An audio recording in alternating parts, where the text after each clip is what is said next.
So I saw your alternate history assignment, and I thought it was pretty good. Um, Definitely really thought provoking. So I had just some thoughts and questions, and I was just wanted to share them. And I don't know if you want to respond to this, and I'd love to discuss this further. So, National Firearms Act of 1934. Um, the way you stated it, and it's true. Original bill regulated automatic weapons, short barrel rifles and shotguns, and mufflers and suppressors. And then Title II included explosives and destructive devices. You mentioned that in today's money, it basically made it so you had to pay an extra $5,000 to be able to own something like that. So I think my first kind of not necessarily a rebuttal, but just kind of um, I guess argument a little bit is that that's not really infringement, um, because it wasn't prohibiting people from being able to own something like that, which I don't necessarily think that the average American, should be able to own something like that. But I'll get into that a little bit later. But it wasn't prohibiting people from being able to do that. It was just making it more expensive to do so, which basically was um, taking really dangerous weapons out of the hands of people in low socioeconomic status, which was largely to stop gangs and criminals from being able to obtain weapons like that for cheap. And that I don't think is that much of an issue. And I don't know if you see that as much of an issue. It seems like from your video that you see it as more of a stepping stone to where we are now. But I that's just um, my interpretation. So you mentioned a lot of things. You mentioned a lot of awful infringements upon liberty, and you mentioned no greater check or balance on state power than a populace that is able to resist tyranny violently. I don't necessarily disagree with that, but I do kind of wonder, just kind of what your take would be. I know that you were in the military, and I know that several other people in the military, um, people in the class were in the military. So realistically, do you think that the average American, even with, let's say, an automatic weapon, a short barrel rifle, and grenades, are going to be able to fight against the military? Like, like realistically, I think even if a lot of people got together and they all had those weapons against the United States military, I don't think we win that battle. And for that reason, I'm generally gonna go on to disagree with a lot of your points. That's not to say that I don't see where you're coming from. Um, I grew up with firearms. I intend on owning firearms. Right now, I'm not old enough to own a handgun, and I also don't have the facilities to be able to store rifles or anything like that. So I choose not to do that out of concern for the safety of the people that I live with, which I think is kind of the biggest point that I want to make that I didn't hear you make, but I assume that you probably hold a similar mindset. I think that most uh, gun owners have a respect for the weapon and understand this is something that can kill someone, and this is something that could seriously be dangerous in the wrong hands. And so I think that that was the main goal behind the National Firearms Act, was to make it more difficult for people who don't have as much of respect for that and that are seeking to harm others with firearms, because it is a right in our Bill of Rights that you can own a firearm, and I think that everybody should own a firearm. But making it more difficult to cause mass harm to people, I don't think that's necessarily an issue in itself. And I would think that probably you don't completely disagree, but I'm not trying to put words in your mouth. So I'm going to get into a couple of the violations of civil liberty that you talked about, and just kind of my perspective on them, and just a different take on some of your ideas. So you mentioned the Vietnam War first, um, and I think kind of the point you were trying to make with it is that it was something that was widely criticized by most of the American public, and it happened anyway. and we continue to do that.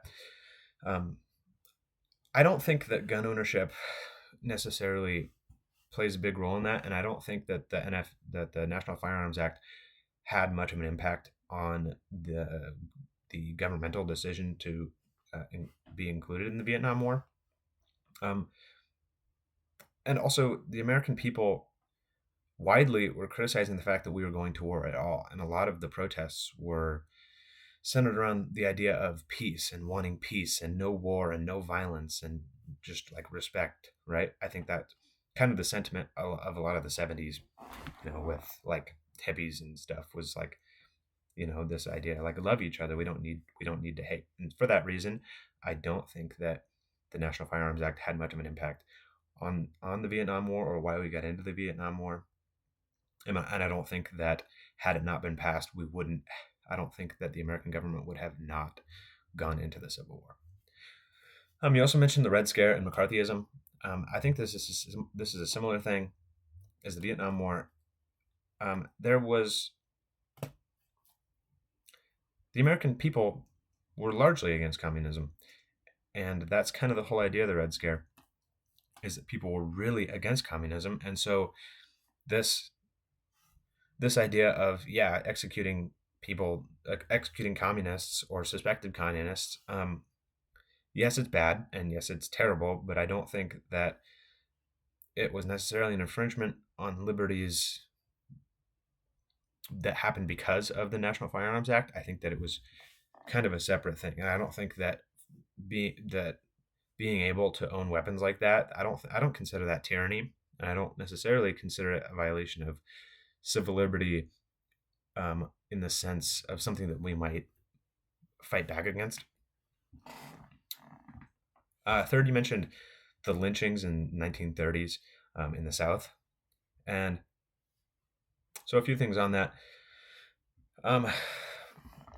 First, they were primarily done by just the average white Americans and white supremacists against Black Americans, and I don't think that it had much to do with any kind of tyranny. It did get brushed under the rug a lot, and that is terrible.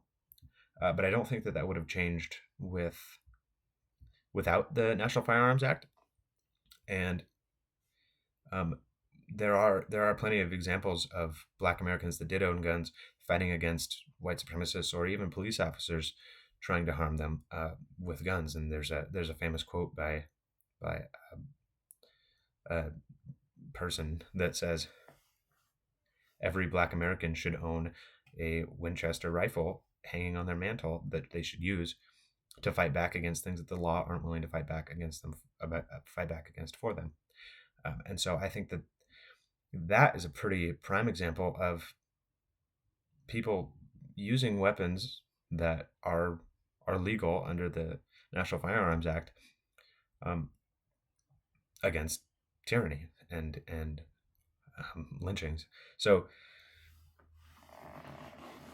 kind of my point there being that lynchings were largely not done by the government and were not necessarily sanctioned by the government, but I will agree with you that the government kind of let it happen. And I don't think that owning automatic weapons or grenades would necessarily have changed the outcome there either. I think that there was just a lot of racism, and that's what fueled those. And I think that just would have happened anyway. We might have seen more violence towards it, but I think that it still would have happened. And then you also mentioned the Patriot Act, allowing the government to conduct surveillance on any American citizen at any time for no reason at all. I do think that is an infringement. I don't think that the National Firearms Act would change that very much, though. And I do think that the idea behind the Patriot Act is not terrible, because I think it's important for the American government to have the best interest of the people in mind, and that includes stopping criminal activity or people that wish to do you harm, even American citizens that wish to do you harm. I think that's important. I think that it's probably abused by the American government and FBI and CIA and all that shady stuff, but I think that the National Firearms Act isn't necessarily going to directly impact something like that, and I think it still would have happened even if the National Firearms Act didn't exist.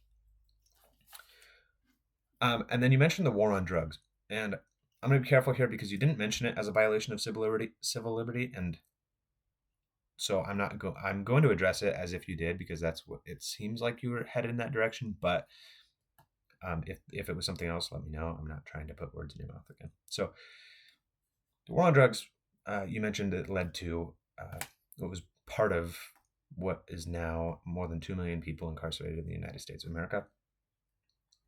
I agree. That's crazy. We do call it the land of the free, and it's called the land of the free because if you follow the rules, you're free.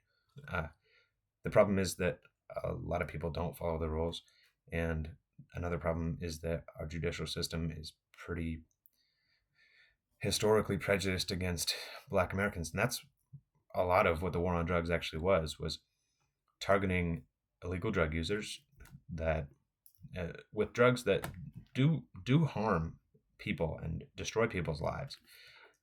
But in the 1980s, it was largely centered around crack cocaine, which was primarily done by Black Americans. 80% of crack cocaine users were Black Americans in the 1980s. And so that also led to racial inequity in that, because if more Black Americans are doing it, then of course more Black Americans are going to be incarcerated. But also the sentencing of Black Americans versus white Americans was significantly different, and Black Americans often got much harsher sentences. And again, I think that has more to do with racial inequities and systemic racism within the country than it does the National Firearms Act. And I don't think that the National Firearms Act would have had much of an impact on the war on drugs because I think it's important that the American government take action to protect American citizens, which was the goal of the war on drugs. So finally, you kind of said in general that had the National Firearms Act not been passed, we wouldn't have seen so many violations of civil liberty. I kind of just went down and argued that a lot of your points weren't really violations of civil liberty, but I think I do agree with the idea that the National Firearms Act was a little bit of I don't really know the term I'm trying to look for, but I think that it was kind of testing the waters maybe, and now that we've allowed this, we're more likely to keep allowing violations. If that's the point you're trying to get at, I can totally get behind that.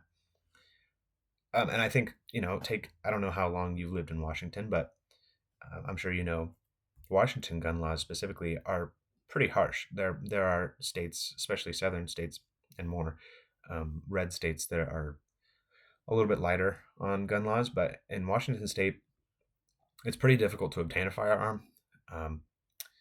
You have to go through extensive background checks. I know that's true in a lot of states, but it's not true in every state. And another thing unique about Washington state gun law is that it also prohibits the ownership or the purchase of magazines over, I think it's 10 rounds now, which I think that's a violation of civil liberty. And I agree that that wouldn't have happened had the National Firearms Act not been passed.